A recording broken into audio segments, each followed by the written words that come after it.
5 easy steps in doing your risk assessment. Now there are 5 easy and simple steps when you do your risk assessment. Number 1 is you must identify the hazards. Number 2 is you must decide on who might be harmed and how. Number 3 is you must evaluate the risks and decide on the precautions. Fourth one is you must record your significant findings. And the fifth one is you must review your risk assessment and update if necessary. Now, the first step when you do a risk assessment is you must identify the hazards. Well, we all know that a hazard is anything that could cause harm. Say for example, a hazardous substance that could be toxic, it can cause spill, it could create a slip risks, or it might be flammable. All of these things have the potential to cause harm.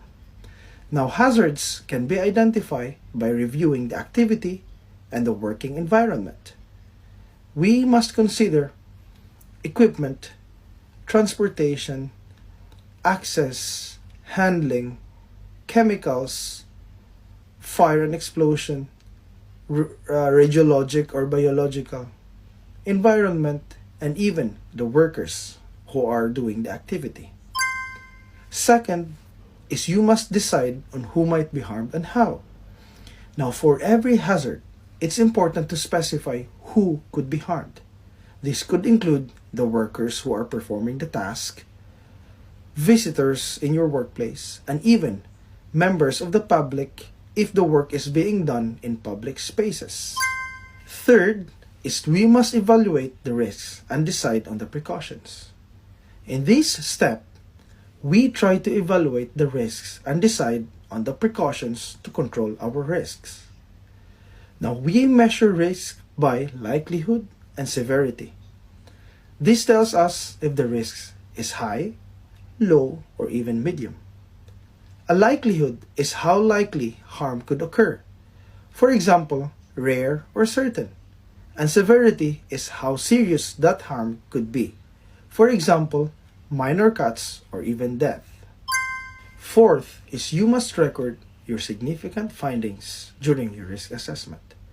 Regulation says that when the employer or organization employs 5 or more people, you must have a record on the significant findings of the risk assessment and the group of people or workers who have been identified at risks during any of your activities.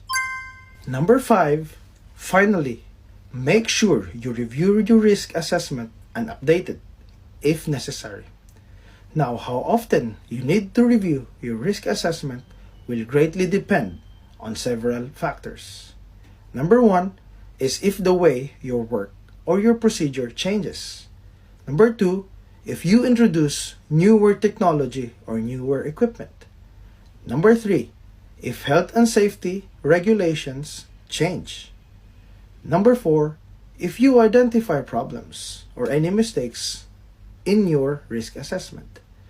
Even if nothing changes, review your risk assessments periodically and make sure your risk assessment stays up to date. On my next video, we will be doing some risk assessment exercises for you to have an idea on how to follow those 5 steps and put it into practice. Thank you.